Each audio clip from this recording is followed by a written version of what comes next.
Hello everyone. In this video, we're going to find dy dx using implicit differentiation. So it's like really find the derivative of that expressions using implicit differentiation. If you forget what is implicit differentiation, don't forget to watch a different video on the same channels, or you can simply use the email on this page to contact me, and I will go over it with you.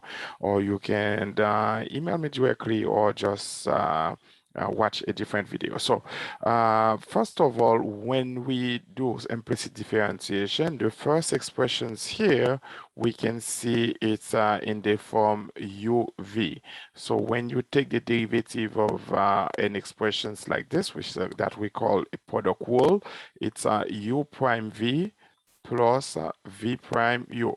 That means we're going to take the derivative of the first term, which is x power 5. What is the derivative of x power 5?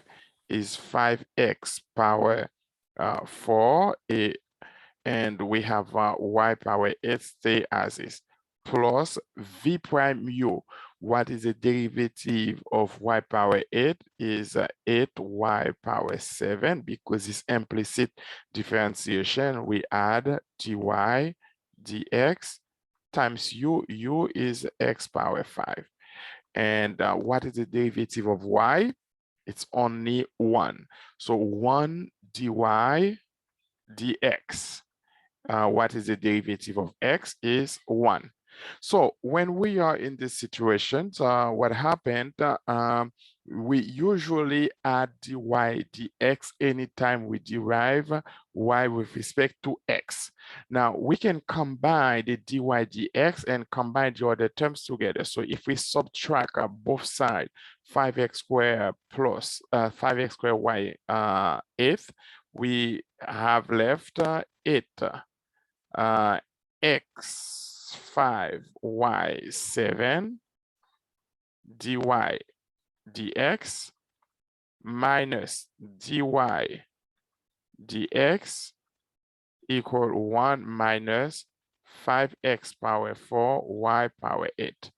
We can factor dy dx. So we're gonna have 8x power 5 y power 7 minus 1, because there is a 1 right here we don't see.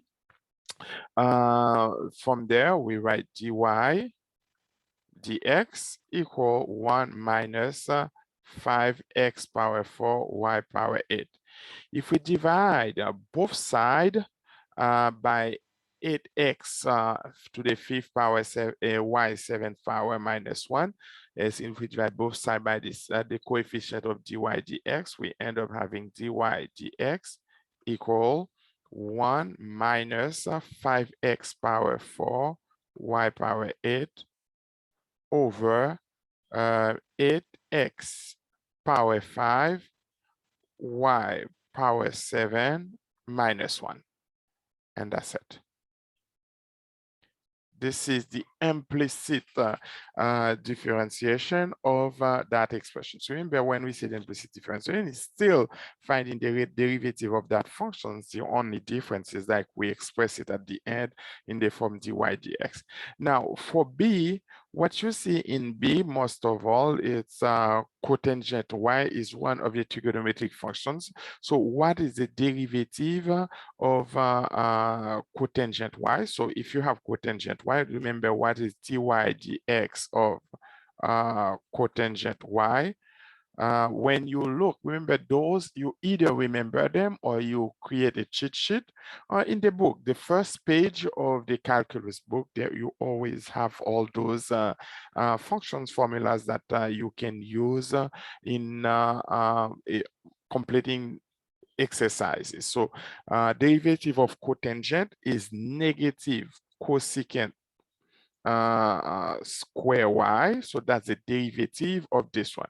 But when you take the implicit differentiation, that would be different, because if you take the implicit differentiation of, if you do derivative of this one, so implicit differentiation for this one it would give you negative cosecant square y times dy dx. All right, so this is the implicit differentiation. So to find the derivative of that function, we're gonna give us negative cosecant square y times dy dx equal, what is the different the derivative of 7x is simply 7 minus what is the derivative of 5y is 5. Now, because it's derivative of y, we need to add dy dx. Now, we're going to move the 5 dy dx in the other side. I mean, adding 5 dy dx both sides. We have 5 dy dx minus cosecant square y times dy dx equals 7. Now, we can factor dy dx. So we end up having 5 minus cosecant square y dy dx equals 7. So what would be the answer? Final answer, dy dx equal 7 over 5 cosecant square y. So that would be the implicit differentiation of cotangent y equals 7x minus 5y. Hopefully this video will help you to do more example or complete more exercises related to implicit differentiation sections in chapter 2. Let me know if you have any questions or feel free to send me an email for anything.